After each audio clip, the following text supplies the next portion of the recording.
Hi, pre-cal students. Let's start with a little review for our quiz on chapter 2.2 to 2.4. I have taken the outline of the quiz and changed the problems so that you can see what the format of the quiz will look like. The first set of problems will ask you to put the function in standard form and find these pieces of information: the vertex, the y-intercept, the x-intercept, and either the maximum or the minimum, and what is that value. So let's start with what we can find easily without doing any extra work. The y-intercept. Remember, the y-intercept is where x is equal to 0. So if we plug, oops, it looks like I forgot to write a squared here in the problem, so let's do that. If we plug a 0 in everywhere there's an x, this becomes 0, this becomes 0, and I'm left with negative 13. So the y-intercept is 0, negative 13. The other thing I can determine right now is if it's a maximum or a minimum value. This is a quadratic, so it's a touchdown. Both ends go the same direction, and since the leading coefficient is negative 2, it opens down. I'm going to jot this picture so I don't forget. So this graph has a maximum value. And so that's what I would like you to write in this blank, that this graph has a maximum value.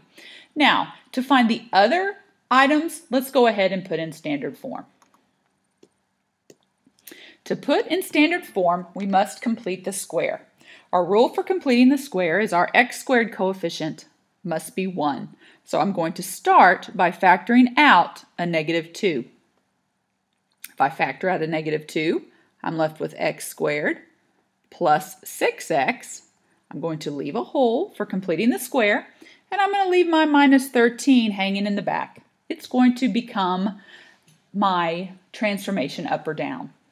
Now, completing the square, you look at the coefficient of x, which in this case is 6. Take half of it, half of 6 is 3, and square that. And you add that inside the parentheses. So this part becomes a really great perfect square, x plus 3, quantity squared. However, I cannot just add 9 into my problem, or it changes the problem. I have to take care of it by doing the opposite as well. However, if you look carefully, I'm not really adding 9.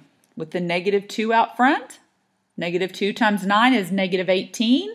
So to undo putting a negative 18 into the problem, I need to add a plus 18 here in the back,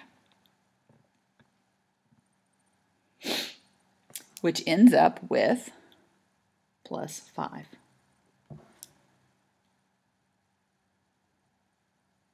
So this is my standard form. Y equals negative 2 times x plus 3 quantity squared plus 5. We know how to pull the vertex out of there. In our parent graph, the vertex is at 0, 0. You'll notice the transformation here of 3 to the left. So the vertex is at negative 3 and then up 5. So that would be my vertex. That's also the maximum value. It's where the graph turns around, so I can put that in this blank too. Now, to find the y-intercept, there's a couple options. We can factor. However, that's a pretty ugly problem to factor. The other way to solve it, you'll notice to find the x-intercepts, we want to set y equal to 0. So I'm going to set this equation equal to 0 and solve for x. And you think, wow, that looks challenging. But let's look at how we would do that. First off, I'm going to take the 5 to the other side, which gives me negative 5. Then I'm going to divide through by negative 2. Since I have a negative 5 divided by a negative 2, it becomes positive 5 over 2. To undo the x plus 3 quantity squared, I'm going to take the square root of both sides. So I'm left with x plus 3 equals, careful now, plus or minus the square root of 5 over 2. We don't like square roots in the denominator, So I'm going to quickly rationalize the denominator and say it's x equals plus or minus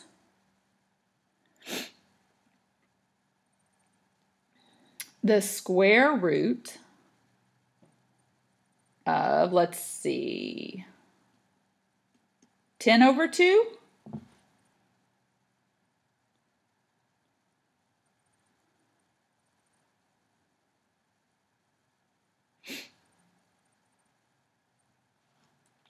And so my intercepts are -3 plus or minus the square root of 10 over 2. And that's what you would need to fit in here. Even though I've run out of room to write it in this blank, that would be the ordered pair. The x-intercepts would be -3 plus or minus. So there are two x-intercepts divided by, and 0, not divided by 0. Let's look at another one and see if this helps. Okay, so let's write down the things that I can figure out without any extra help. I can easily see that the y-intercept is 0, -6. This graph is a quadratic that opens up. So it has a minimum value. So write those two things in first. Now let's take to making it in standard form. This one's going to be in some fractions, so bear with me. If I factor out the 9, if I factor out a 9 out of -6, I get -6 over 9. But I am going to try to make it easier on myself, and I'm going to write 2/3. I leave my -6 hanging in the back to become my vertical transformation.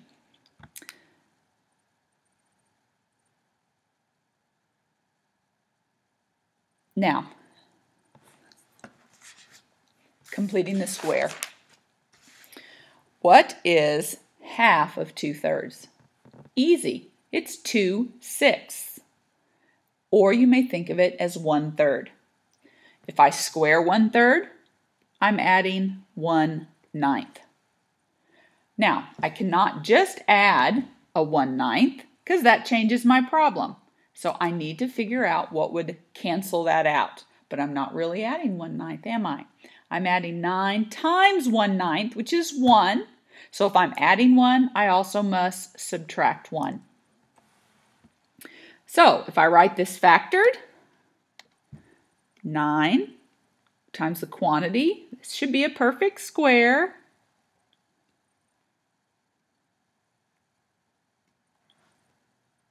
And there it is. That's my standard form.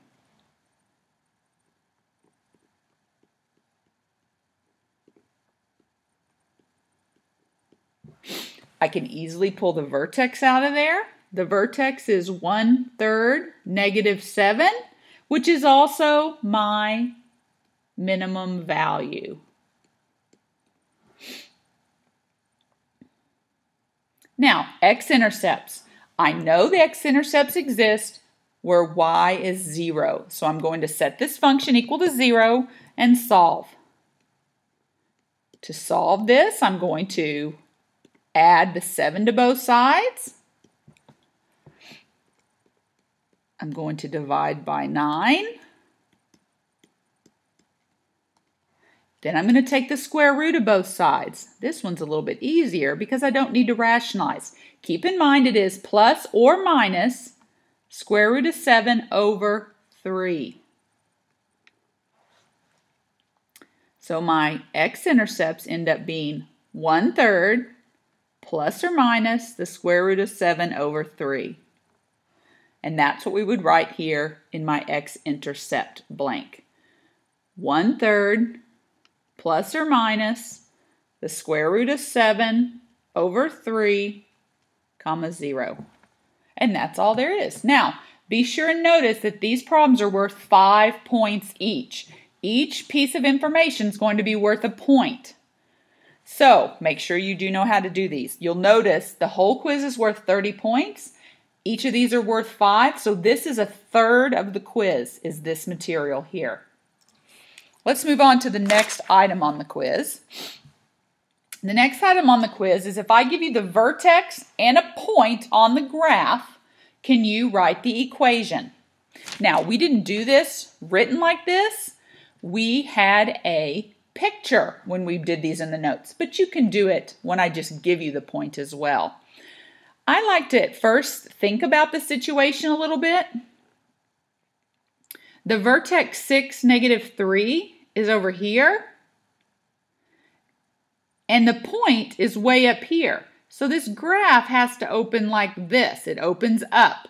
This kind of helps my thinking that when I'm done, I better get a positive initial coefficient. So let's see what I get. I'm going to write down my shell. And I know if the vertex is to the right 6 and down 3, that this is going to be my shell. However, I do not know what number goes there. That is what I must figure out. So to figure that out, I'm going to call this, I'm actually just going to leave it into a yellow box. But I know my point here is x, y. So let's plug in. If y is 13, there's some number here that I don't know. X is -2 minus 6. So I have 13 equals -8 squared is 64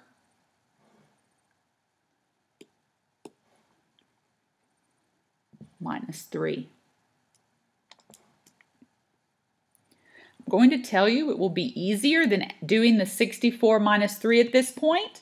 You'll be easier to figure this out if you'll move the -3 on the other side. So you get 16 equals some number times 64.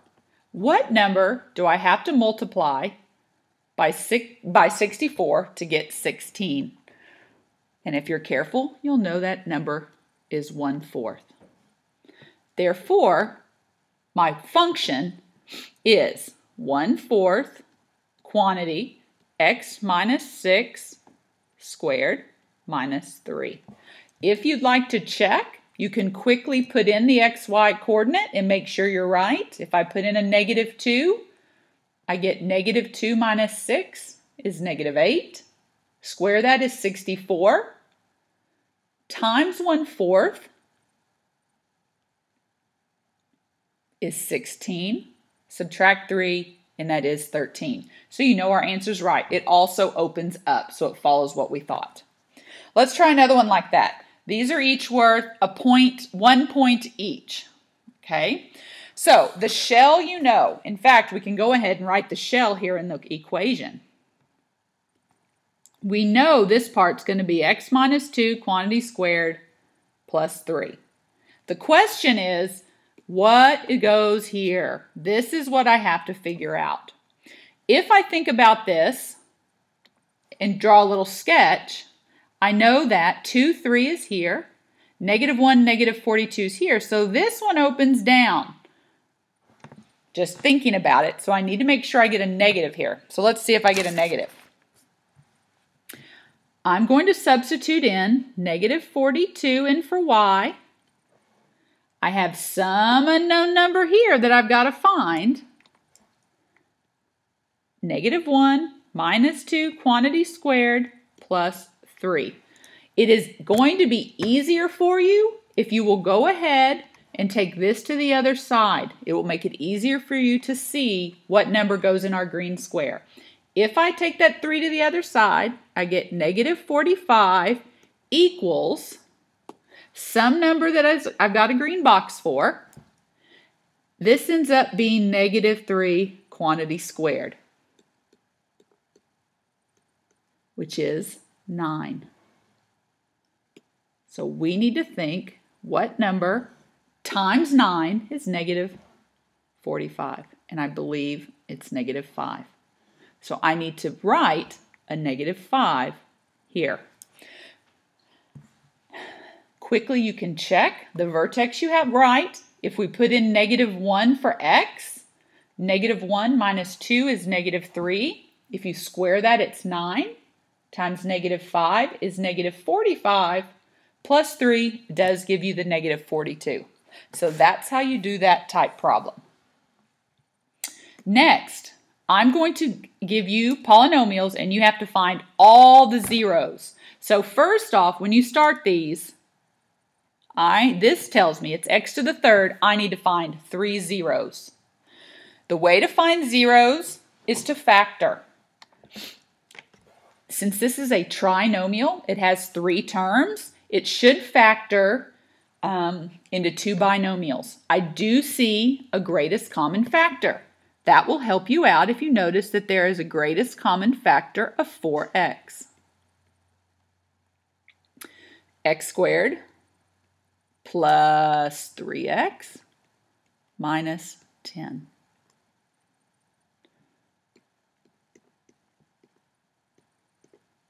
X squared plus 3x minus 10 factors into x plus 5 and x minus 2. So I have 3 zeros here, 0, negative 5, and 2. 3 zeros.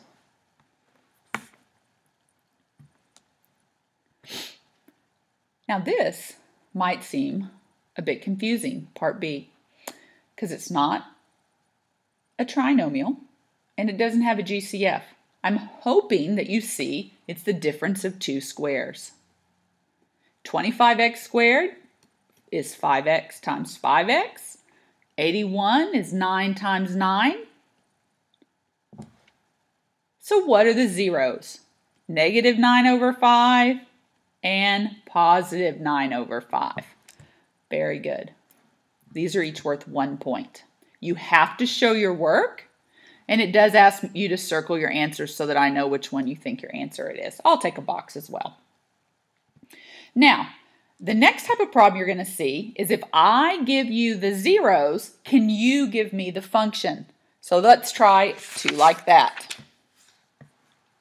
How do I get 3 zeros as functions? Well, the only way, or not as functions, as zeros. How do I get 3?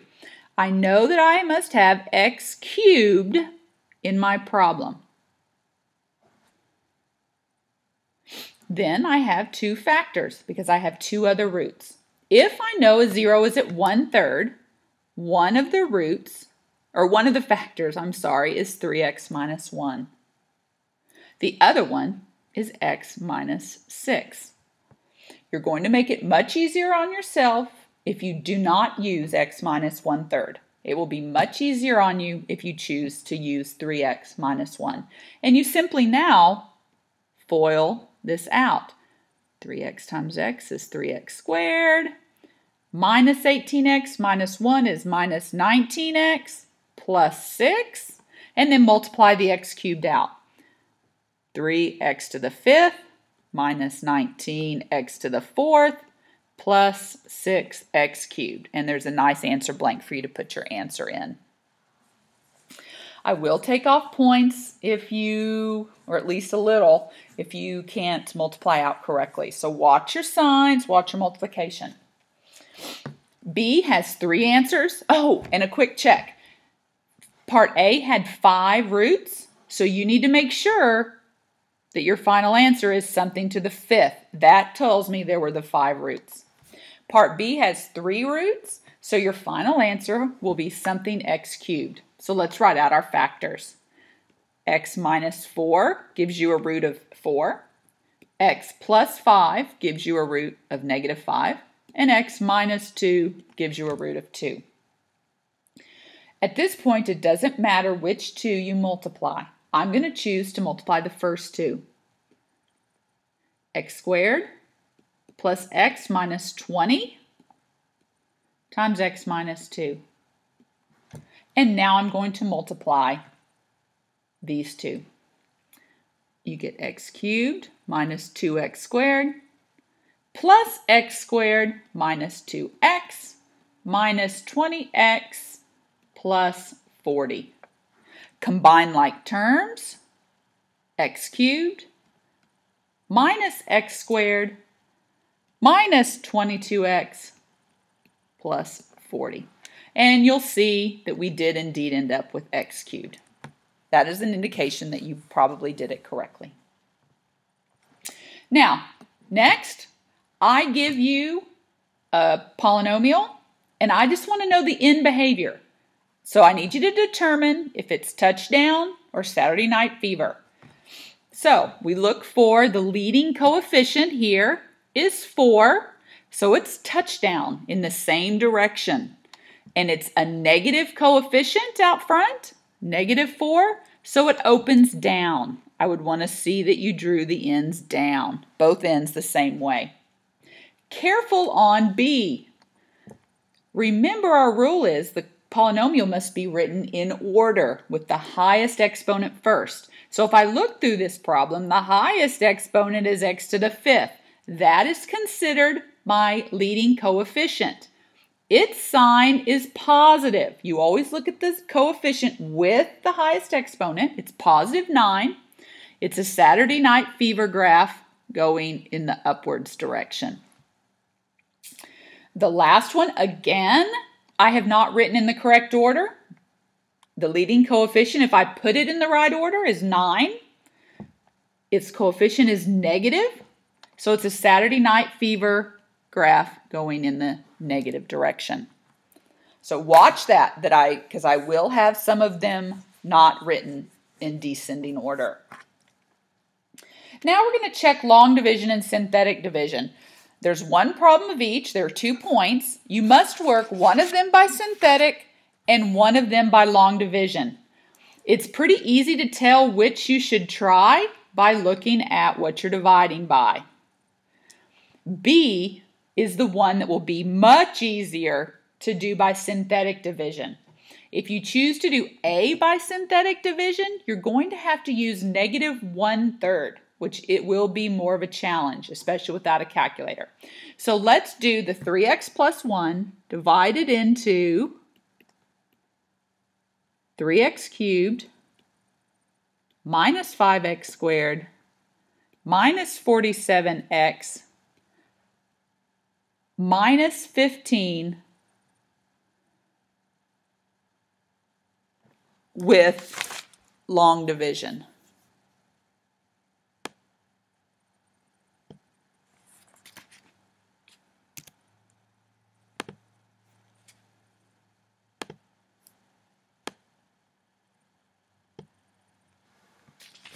Now, remember, we're only looking at the 3x to determine what we divide. 3x into 3x cubed goes x squared times. Multiply times what you're dividing by, you get 3x cubed plus x squared. Remember, you're subtracting or adding the opposite. I usually do this to help me remember. These two mark out, and I'm left with -6x squared minus 47x minus 15.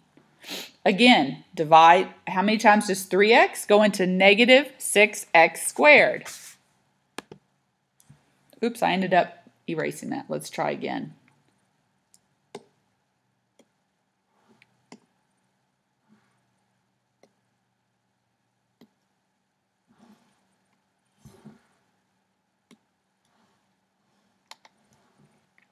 Let me quickly write this again. I don't know why it erased it on me.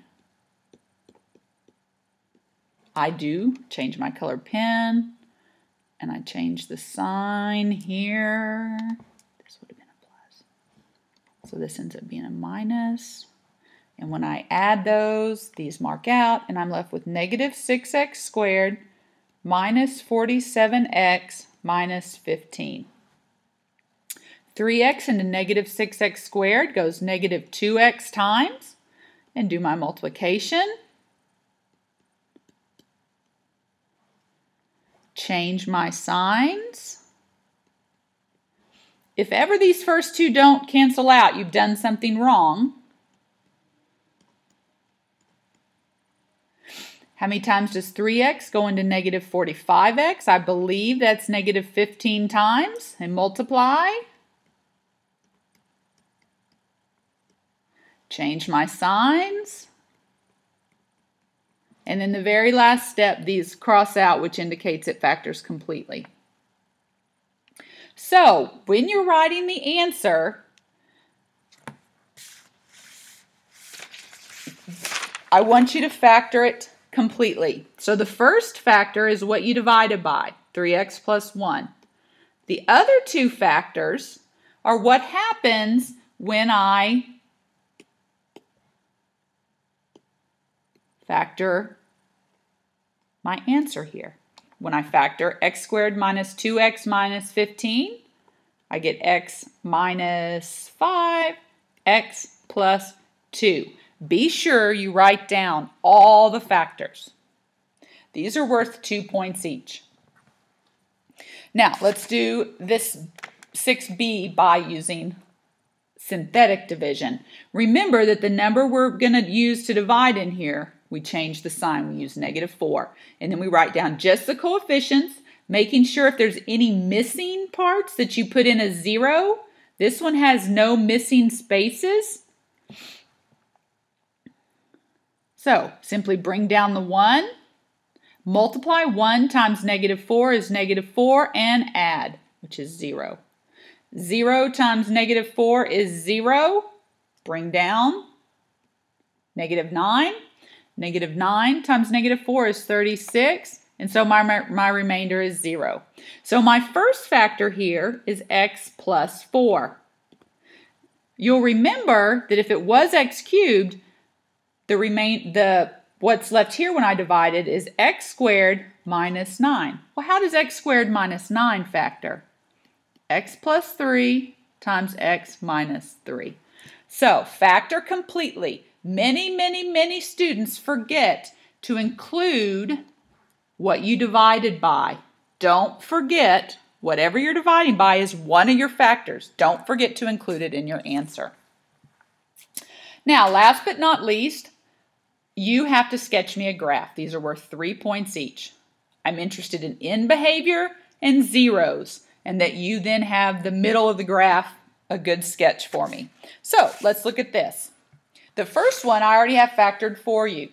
You'll notice I'm going to list the zeros. How many times must I list 0 as a factor? It's x squared, so I'm going to list 0 twice.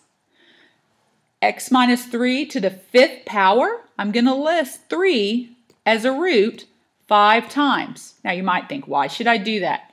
Well, this way I won't forget if it bounces or crosses. If there are 2 zeros, that's even, so it's going to bounce. There are 5 threes, which is a multiplicity of 5, which is an odd number, so it's going to cross.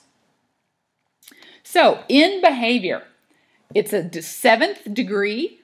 It's a 7th degree polynomial because there's x squared and x minus 3 to the 5th, so total of 7.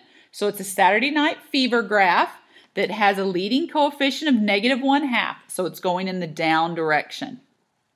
So let me plot 0 and 3, and I'm going to go ahead and draw my ends on there. I know the ends do this, and let's hope the rest works out. You'll notice when I get to 0, I need to bounce, and when I get to 3, I need to cross, which does work out. And that's all I expect to see on that problem. Now, the next one, I also factored for you. However, I'm going to tell you this. I shouldn't have maybe given you this because I am actually one of them I'm going to give you. You have to factor. So let me give you a problem that we have to factor just for practice. Now we can go ahead and tell in behavior.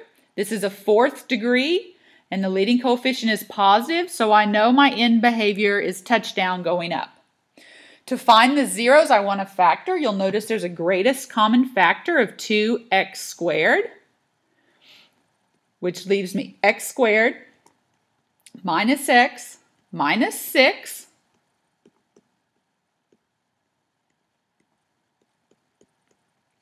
x minus 3x plus 2.